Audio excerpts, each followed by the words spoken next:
There is no, there is no in the moment, uh, in vogue, gay fuckboy for the world to fawn over like we have 16 or Teen Beat or Tiger Beat magazine. It just doesn't exist anymore. And if there was, Jim Morrison had his 15 minutes, which he was in a bum's rush to get to the end of it. He was only as good for as how he looked. Yeah, of course Warhol wanted him in his movie. Warhol didn't often have, but he did. He had beautiful people and the ugly people of the world. Yeah, I mean that's what I would have done too. I guess I'd try to cast him, but Andy Warhol was gay. He was probably much more interested in doing gay films with Andy or anything he could get to see. He said, "Can I watch while Nico blows you?" And just like Gloria Stavers was, she went up. She wrote for 16 magazine. She was an awesome bitch. She knew Lenny Bruce. Uh, she was a cougar bitch. She took the doors up to her office in New York City, where she took pictures of them against her wall, where she had taken pictures of all the English bands before in her apartment. And word is she fucks these boys. And if you fuck her well, she'll keep you in her 16 magazine. So she took the doors up, immediately took their photo, and immediately uh, excused them so she can get Jim alone. The first thing she does is start combing his hair out, putting hairspray in his hair, putting a fur coat on him. You know, butch boy, rough trade ish kind of shit that little girls would find hot. Just like Guns N' Roses dressing like the New York Dolls and actually doing it right and looking good while they're doing it. Same difference. That was his appeal, and it only lasts for 10 minutes, which it did. And yeah, Jim was beautiful, but I mean, it has nothing to do with what I like in it.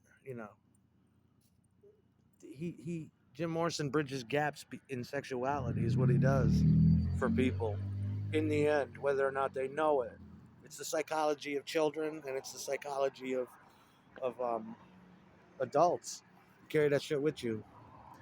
Imagine what Jim would look like nowadays. He'd be bald if he was alive. He'd look like his father and look like his brother. It's not always about what people look like. But for movies, yeah. But most of the time, I'll film anybody fucking. I'll film a fucking amputee if I thought I'd like to do something like that. Me, I'm all about film. You know that. I don't like to release my shit though. If I do, I told you how I would do it in the previous episode. But the thing with Jim is, he didn't manage his money. He was going to be eaten alive either fucking way. Uh, and the more and more I read, and as the years go on, I think we got to remember he was a boy, just a fucking boy. But there was definitely a serious fucking screw loose with Jim Morrison that just wasn't right. Like, and I think there is some kind of, if you look at him, it takes somewhat of a trained eye, but you're like, here's a person that suffers from absence seizures, which is a type of epilepsy, and at times it makes you wonder when reading this shit about Jim, you're like, was he an epileptic?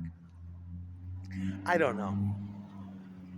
I think one of the greatest losses besides Morrison to that outfit was, of course, Ray Manzarek because he's just one of a kind.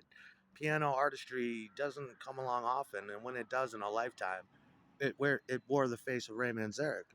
Definite professor, a definite agent of rock, you know, fucking man's a definite storyteller. He had a bit of an ego, and he deserved it because he was an educated, good man. The world's not the same without Ray Manzarek. When he died, I really felt it. I really, really felt it. When some people die, you're like, I don't feel a thing. But when Ray died, it was a dark day. I remember that, and I was just like, no more Fender Rhodes piano bass. Who's gonna play? I'm gonna play it, but I'm thinking, who's gonna play the Fender Rhodes fucking piano bass now? And it's true. Who the fuck is gonna do that? I'll do it on a cheesy level. I can almost play that shit. I can fake my way through it on keyboards though. So, and that's what I'll be doing. One of the times you see me, I'll be playing like Ray. I'll have a fucking Mellotron on the right, and I'll have a Fender Rhodes piano bass on top of the Mellotron, burning the candle, burning incense, and a little girl sitting on my knee. But Morrison, it was a party.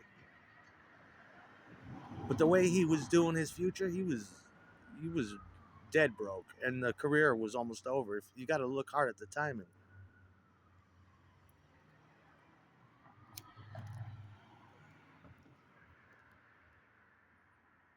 That's how you eat a soul, you know.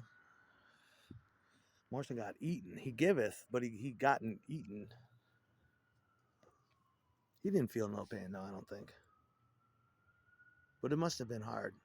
Jim was, was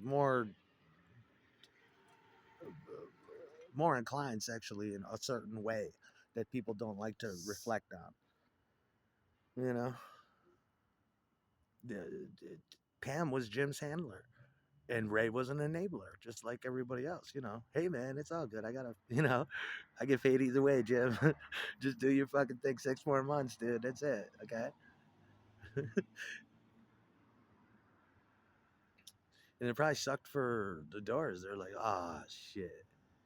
And now we got to look at each other like cats, like look at each other starvingly. Like, when's he gonna die? I need to inherit my part of the Doors. But it's not like that with them. They're spiritual great motherfuckers. It's like they always said, they're 4 points of a diamond, and without one of those points of the diamond, it doesn't shine so brightly. But it was here, and it kicked a lot of ass. You know, Morrison would have been okay, but it's better to burn out than to fucking fade away. And it's like Jim knew that too. He probably looked in the mirror and was like, "I'm just too pretty for this world," and you know, Jim needed to fucking ass like I do, fucking 7 to 10 times a day, relentless fuckery. And then again, they say his dick didn't work. There was something going on with him. I'd like to know, but it's good the way it is. But yeah, I would have beat the shit out of him if he was in my band. Even back then in my 20s, I would have definitely beat his ass. I'd be like, "What'd you do? You went back into the studio and you sprayed the fucking mixing board? You motherfucker." Yeah, shit like that. Everybody had to lie to Jim. You know that, if you could conduct a serious conversation with him, you just fed him full. You just avoided the truth at all costs. Yeah, we signed for you, dude. We didn't know where you were. Couldn't get a hold of you.